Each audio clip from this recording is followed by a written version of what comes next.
प्यारे दोस्तों, आज हम आपको एक ऐसा वाकया सुनाएंगे जिसे सुनकर आप खुश हो जाएंगे।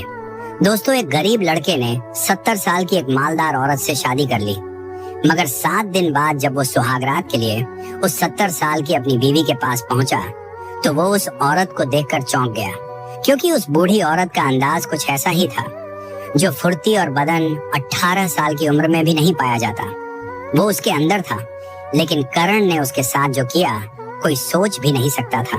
दोस्तों, करण नाम का एक लड़का जिसके ऊपर घर की जिम्मेदारियां दिन पर दिन बढ़ती जा रही थी।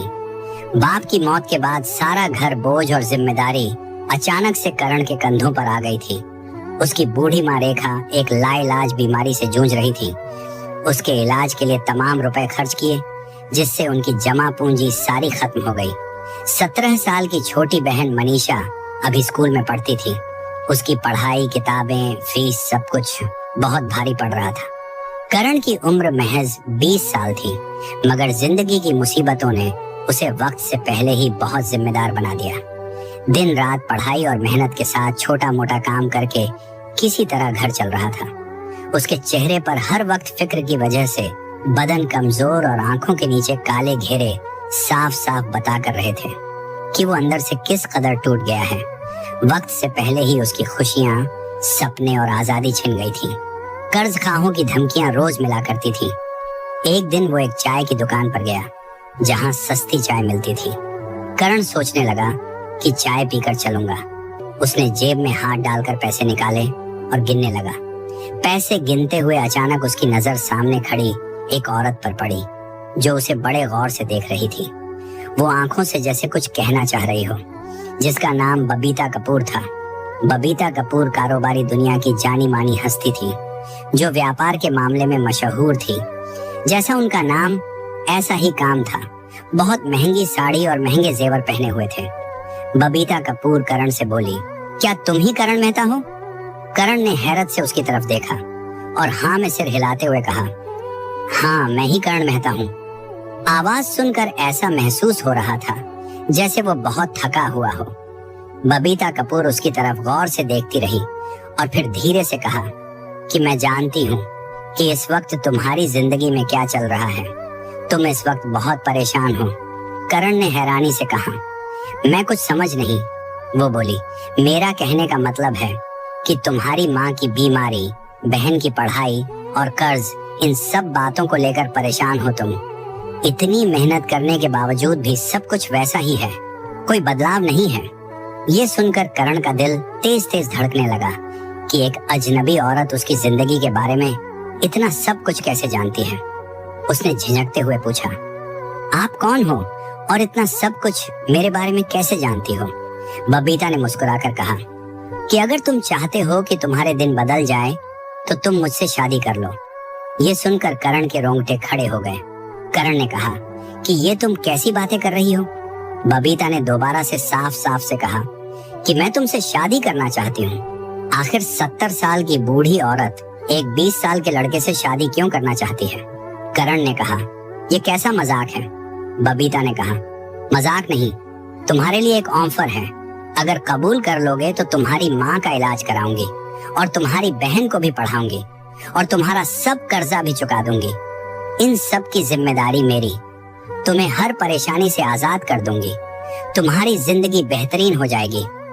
करण के दिमाग में कई सारे सवाल उठ रहे थे। उसने गहरी सांस ली और पूछा कि इसके बदले में मुझे क्या करना होगा।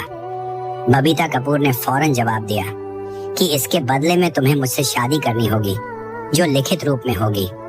शादी के बाद भी तुम्हारी आजादी पर कोई आंच नहीं आएगी। तुम अपनी जिंदगी अपने तरीके से जी सकते हो, लेकिन तुम्हें मेरी कुछ शर्त माननी होगी। बबीता कपूर की बातें सुनने में जितनी आसान लग रही थी, उन्हें मानना उतना ही मुश्किल था। वो उसकी बातों को सुनकर वहां से चला गया। बबीता कपूर भी अपनी महंगी गाड़ी में बैठकर चली गई। कुछ दिन तो गुजर गए, लेकिन वो अपने परिवार की हालत के सामने मजबूर हो गया और कर्ज वालों ने रात दिन का जीना हराम कर दिया था। और सोचने लगा, अगर मैं उस अमीर दौलतमंद औरत की बात मान लूं तो मेरी माँ की जान बच सकती है और मेरी बहन की जिंदगी भी संवर सकती है। वो बहुत बेबस होकर बबीता के पास पहुंचा और उसकी सारी शर्तें मानकर करण ने उससे शादी कर ली। कुछ गवाहों की मौजूदगी में जरूरी कागजों पर उन दोनों के दस्तखत हुए और दोनों की शादी सादगी से हो गई। पहली बार उसने किसी हवेली में कदम रखा था। उसके दिल में अजीब सी घबराहट हो रही थी। करण को यकीन नहीं हो रहा था कि उसकी शादी दुनिया की अमीर तरीन औरत से हो चुकी है। अब ये हवेली उसे ऐसी लग रही थी जैसे किसी राजा का महल हो। उसने हवेली के चारों तरफ देखा तो उसकी आंखें खुली की खुली रह गईं। आलीशान फर्नीचर, ऊंची छतें, संगे मरमर के चमचमाते फर्श, दीवारों पर महंगी सजावट का सामान। जितनी आलीशान हवेली थी उसमें उतना ही चहल पहल थी। करण समझ गया था कि ये आम औरत नहीं है। वहां के नौकर चाकर भी बबीता के हर हुक्म का इंतजार कर रहे थे।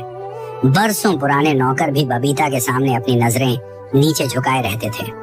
बहुत सारी खूबसूरत लड़कियां उस महल में नौकरी करती थीं, लेकिन अगर करण उनसे कुछ पूछता तो थोड़ा सा जवाब देकर चुप हो जाते। कहीं नए बाबूजी को कोई बात बुरी ना लग जाए। ऐसा महसूस होता जैसे हवेली में बरसों से खुशियां खुशियां हों। रात के अंधेरे में ऐसा लगता हर वक्त लड़के लड़कियां करण के हुक्म का इंतजार करते थे, लेकिन फिर भी उसे न जाने अजीब सी घुटन हो रही थी। लेकिन जब वो मुड़कर देखता तो सन्नाटे के अलावा कुछ भी दिखाई न देता। दिन गुजरते गए। धीरे धीरे करण को हवेली का सबसे बड़े राज के बारे में पता चला। हवेली की दूसरे मंजिल पर एक बहुत बड़ा और भारी दरवाजा था जो हमेशा बंद रहता। उस दरवाजे पर एक बड़ा मजबूत ताला लगा हुआ था। उस दरवाजे की बहुत कड़ी निगरानी थी। करण सोचने लगा कि दरवाजे के पीछे क्या है, इसका राज क्या है। इतना बड़ा और भारी भरकम ताला लगाने के बावजूद भी निगरानी में है। करण के दिमाग में कई सारे सवाल उठ रहे थे।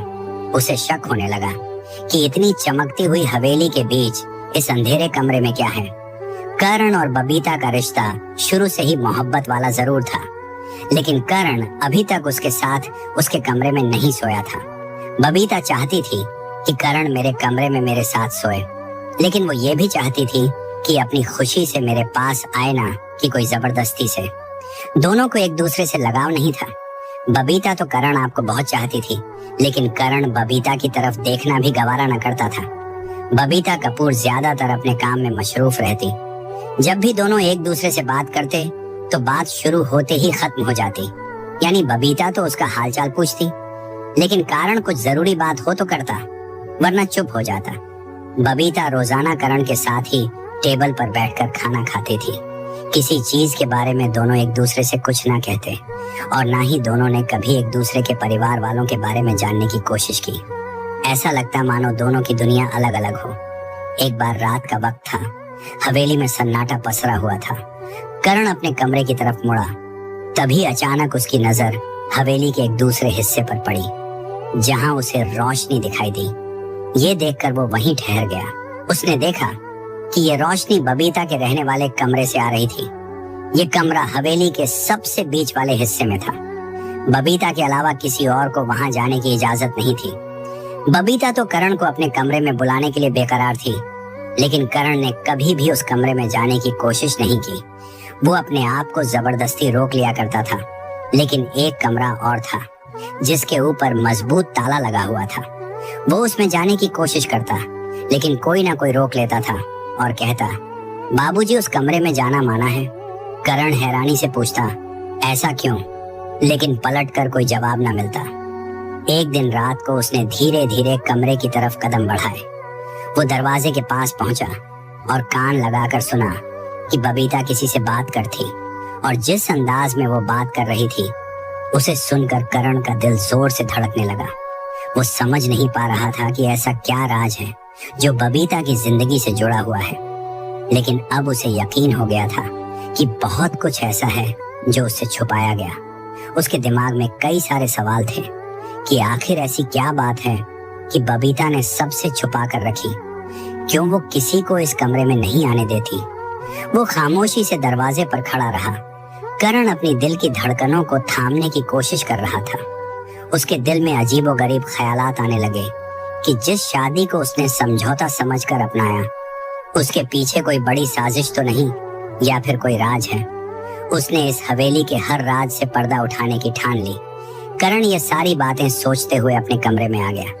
उसने फैसला कर लिया कि चाहे कुछ भी हो जाए, आज वो उस कमरे में जाकर देखेगा कि आखिर बात क्या है। उसका शक अब जुनून में बदल गया। वो सोचने लगा कि आखिर उस कमरे में कैसे पहुंच जाए। बबीता हर वक्त उसकी तरफ देखती रहती और मुस्कुराती रहती। वो 70 साल की बुढ़िया औरत जरूर थी। वो हर दिन करण से एक नई आस और नई उम्मीद रखती। अब वो सोचने लगा, इस औरत से बात करनी चाहिए, वही मुझे इस कमरे के राज से वाकिफ करा सकती है। हवेली के सुनसान अंधेरे में सिर्फ और सिर्फ घड़ी की टिक टिक की आवाज आ रही थी। रात के तीसरे पहर में कर्ण उस कमरे में जाने के लिए तैयार हो गया।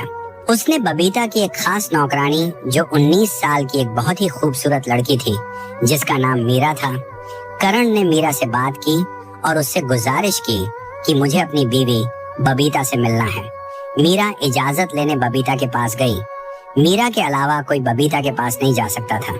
जैसे ही मीरा ने बबीता को करण की ख्वाहिश जाहिर की, बबीता खिल उठी और उसने मीरा के हाथ चूमे और कहा, जल्दी से भेज दो।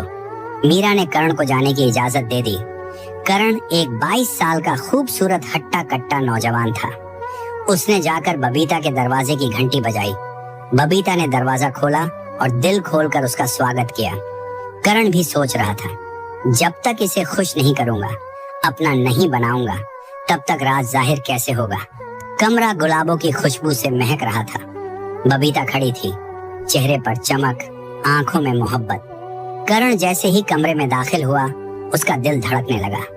करण धीरे से हैरानी में बोला, बबीता जी, आप तो 18 साल की सी लग रही हो, ये कैसे हो सकता है? बबीता मुस्कुराई। एक चमक उसके चेहरे पर थी। वो धीरे धीरे करण के पास आई और बोली, प्यार में उम्र नहीं होती करण जी। औरत जब सच्चा प्यार करती है तो उसकी रूह जवान हो जाती है। मैंने तुम्हें सिर्फ अपने माल दौलत और हवेली का वारिस नहीं बनाया, दिल का भी मालिक बनाया है। कमरा पूरी तरह मोहब्बत की नमी से भीग चुका था। करण बिस्तर के पास बैठा था और बबीता उसके पास आकर धीरे से बैठ जाती है। दोनों के बीच एक चुप्पी है, मगर वो चुप्पी बोझिल नहीं, मीठी है। बबीता कहती है, कभी सोचा नहीं था कि मेरी जिंदगी की इस उम्र में कोई मेरी आंखों में इस तरह देखेगा जैसे तुम देख रहे हो। करण भी धीरे से बोला, कभी सोचा नहीं था कि आपकी आंखों में इतनी गहराई होगी कि मैं अपने सारे सवाल भूल जाऊंगा। बबीता जी, आज मैं तुम्हारा हूँ, सिर्फ तुम्हारा। बबीता की आंखों में हल्का सा पानी और होंठों पर प्यार बोली, मैंने बहुत कुछ खोया है इस मोहब्बत के इंतजार में। जवानी चली गई, रिश्ते भी, पर दिल आज भी धड़कता है। करण उसका हाथ थाम लेता है। दोनों की हथेलियों के बीच की गर्मी में एक नई शुरुआत की लौ जल उठती है। करण ने कहा, बबीता जी, मुझे माफ करना। मैं जानता हूँ मैं पहले तुम्हारे करीब नहीं आया, लेकिन आज जब मैं तुम्हारे सामने हूँ तो सब कुछ सच्चा लगता है। तुम बहुत अच्छी लगती हो। बबीता धीरे से उसके कंधे पर सिर रखती है और कहती है, औरत को जब उसका मर्द अपना कहता है तो वो उम्र से नहीं, सिर्फ उस लम्हे से बन जाती है। बस इसी लम्हे में रहो करण, और मैं तुम्हें वो प्यार दूंगी जो कभी किसी ने तुम्हें नहीं दिया होगा। करण उसकी आंखों में देखता है, फिर उसके माथे को चूमता है, एक लंबी सांस लेकर कहता है, आज मैं तुम्हारा हूँ, बिना शर्त, बिना सवाल। बाहर बारिश होने लगती है, हवाओं में गुलाब की खुशबू फैलती है। रात गहराती जा रही थी, मगर कमरे में वक्त जैसे थम सा गया था। हल्की लाइट की लौ अब धीमे धीमे डगमगा रही थी, लेकिन करण और बबीता की नजरों में अब एक गहराई थी, भरोसे की, मोहब्बत की। करण ने बबीता का हाथ अपने सीने पर रखा और कहा, सुनो, ये धड़कन अब तुम्हारी है। जब तक ये चलेगी मैं तुम्हारा रहूंगा। बबीता की आंखों में चमक थी, और उस चमक में जवानी नहीं, एक सच्चे प्यार की रोशनी थी। वो करीब आई, उसके सीने पर माथा सर रखकर बोली, मैंने अपने जीते जी बस 2 बार जी भर के सांस ली है। एक जब तुमने मुझे अपनी बीवी कहकर पुकारा, और अब जब तुमने मुझे अपना कहा। करण ने उसके बालों को धीरे धीरे सहलाया, जैसे उसकी हर झुकी लट में मोहब्बत की कसम दे रहा हो। बबीता के होंठ कांपे, मगर बात सिर्फ एक निकली, आज मेरी ख्वाहिश पूरी हो गई। आज मेरे दिल के हर खाली कोने में तुम बस गए हो। करण मुस्कुराया। उसकी आंखों में वो मासूमियत थी जो सिर्फ पहली मोहब्बत में होती है। वो बबीता के इतने करीब हो गया कि सांसें भी अलग न लगें। फिर फुसफुसाकर करण ने कहा, अब मेरी जिंदगी के हर दिन का मतलब सिर्फ तुम हो। मैं तुम्हारे बिना बिल्कुल अधूरा था, ये आज समझ में आया है। उस रात दोनों ने कोई वादा नहीं किया, कोई कस्में नहीं खाई, क्योंकि उनकी खामोश नजरों ने सब कुछ कह दिया था। कमरा अब सिर्फ एक जगह नहीं था, वो अब उनकी मोहब्बत की दास्तान बन चुका था। बाहर हवाओं में एक अजीब सी मिठास घुल रही थी। करण को लगा वो तो बस रात जानने आया था, मोहब्बत तो अनजाने में ही हो गई। मगर मोहब्बत यहाँ एक तरफा नहीं थी, बबीता ने पहल कर दी। वो उसके करीब आई और उसके होंठों पर उंगली रख दी। अब कुछ मत कहो, बस महसूस करो। करण की आंखें हैरान थीं, जैसे वो 70 की नहीं, कोई 18 साल की पहलवान लड़की सामने हो। हर हरकत में जोश, उसके हर छूने में भूख, जैसे बरसों की भूखी हो। बबीता ने करण को अपनी बाहों में लिया, लेकिन नाजुक नहीं, पूरे जोर से। आज की रात मेरी है और तुम भी। करण को कुछ करने की जरूरत ही न रही, वो खुद ही इश्क में डूब चुकी थी। मोहब्बत का समंदर बबीता ने खुद ही लहराया और करण उसमें बहता चला गया। वो रात हवेली की सबसे जिंदा रात बन गई। सुहाग रात नहीं, एक तूफानी इश्क की दास्तान बन गई। सुबह हुई तो नौकरानियां भी कानाफूसी करने लगी। आज तो मालकिन जवानी की मिसाल बन गई और अब मालिक जी भी प्यार में गुलाम हो गए। वो हर वक्त ये सोचता कि ना जाने उस कमरे में क्या होगा, कौन सा गहरा राज छुपा था। करण ने वहां पहुंचकर देखा कि आज दरवाजा आधा खुला था। ये देखकर उसका दिल जोर जोर से धड़कने लगा। करण ने हिम्मत दिखाई, दरवाजा खोलकर कमरे के अंदर कदम रखा। कमरे में हल्की रोशनी हो रही थी। कमरे में रखा सामान बहुत पुराना था। कमरे के दूसरी तरफ एक बहुत बड़ी लकड़ी की अलमारी थी, जिसमें कई सारी फाइल रखी थी, जिसे देखकर वो हैरान हो गया। उसी दौरान उसका ध्यान उसी के बगल में रखी मेज पर गया। वो धीरे से उसके पास गया। उसकी नजर एक मोटे लिफाफे पर पड़ी, जिसके किनारे पीले पड़ चुके थे। ऐसा लग रहा था जैसे उसे बार बार छुआ हो। उसने लिफाफा उठाकर खोला। उसमें से एक फोटो निकला, जिसमें करण के पिता सुरेश मेहता बबीता के साथ खड़े थे। सुरेश मेहता के चेहरे पर हल्की सी मुस्कुराहट थी। करण का सिर चकरा गया। तभी उसे पीछे से किसी ने आवाज दी कि आखिरकार तुमने सब कुछ देख ही लिया। आवाज सुनकर करण सुन रह गया। उसने पीछे पलटकर देखा तो बबीता खड़ी थी। बबीता खामोशी से खड़ी देख रही थी। उसकी आंखों में ना कोई डर और ना ही हैरानी थी, क्योंकि उसे पता था एक ना एक दिन ये पल जरूर आना था। करण ने फौरन कांपते हुए हाथों से फोटो पीछे छुपा लिया। उसके चेहरे का रंग बदल गया। उसने खुद को संभालते हुए कहा कि ये शादी एक सौदा नहीं, बल्कि एक बदला था। बबीता ने मुस्कुराकर कहा, तुम बहुत समझदार हो करण। मुझे नहीं पता था कि तुम इतनी जल्दी सच्चाई का पता लगा लोगे। करण ने गुस्से से आग बबूला होकर कहा, तुमने मेरा बेवकूफ बनाकर मेरी मजबूरी का फायदा उठाया। मेरे बाबा से बदला लेने के लिए तुमने मेरा इस्तेमाल किया। उसकी आंखों में दर्द साफ दिखाई दे रहा था। बबीता ने करण को बताया, अब जब सब कुछ जान ही चुके हो तो सुनो करण, मैं तुम्हारे पापा से मोहब्बत करती थी। वो मेरी पहली और आखिरी चाहत थे। मैं 25 साल की थी जब मेरे पति इस दुनिया से चल बसे। मैं जवान थी, अकेली थी और तुम्हारे पापा ने मुझे सहारा दिया। लेकिन मुझसे गलती हुई, मैं उसे मोहब्बत समझती रही, मगर हमेशा मुझे सिर्फ एक कागज की तरह इस्तेमाल किया। करण की आंखें फटी की फटी रह गईं।